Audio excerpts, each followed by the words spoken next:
So, Governor, the question is, what do you think it will take to win South Carolina, especially being that voters here in the previous election voted overwhelmingly for former President Donald Trump? Oh, look, I mean, I think this is a great state. You talk about this issue. What state cares more about active duty military and veterans than South Carolina? I mean, there's maybe some up there. Florida's probably a competitor. We're proud of it. We're proud of our installations. We're proud of our active duty footprint. We're proud of our veterans every 2.5 years. Once you get Florida, you establish that Florida residency, and you usually never let it go, because you're going to save money on income tax. They go from Pensacola to San Diego. Keep that Florida residence so you don't have to pay California income tax. It's very smart. So what ends up happening is people end up coming back and retiring in Florida, and it's a really, really good thing. So I think we're going to have a lot of synergy. I am the only candidate running who has actually served in our military, and that is a veteran of both parties on either side.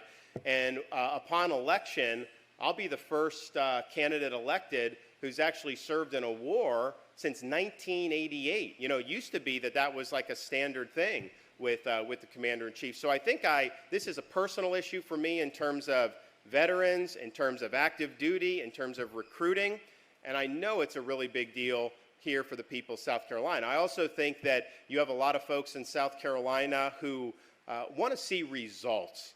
They want to see you be able to stand up, hold your ground, and fight back against the people that are destroying this country. Nobody has done that more than me with what we've done in Florida since I've been governor. I mean, if you want to talk about woke, we've beat the woke in the schools and the corporations and the bureaucracy. All across the board, we fight and we win. And I think we're in a situation here where voters are sick of the excuses, they're sick of the sloganeering, and they want to see a president to go in there. You got to be disciplined, you got to be methodical, you got to be very focused on the job, but it's going to deliver all the things that we need to be delivered on. And that's the sense I get in South Carolina. I think it's going to be great. I think it's interesting how the schedule is working out, where you're going to see a lot of us, a lot of me at least, in South Carolina in February. So I got to figure out, maybe my wife and I we'll get a little sublease somewhere and bring the kids and just kind of enjoy. You know, my wife went to college at Charleston, so she's got roots in South Carolina.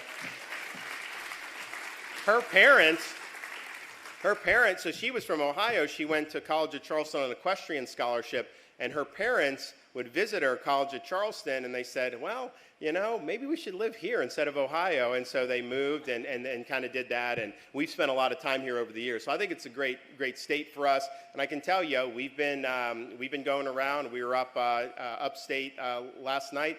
Got this major crowd. There's a lot of energy here in South Carolina, so I think it's really, really good.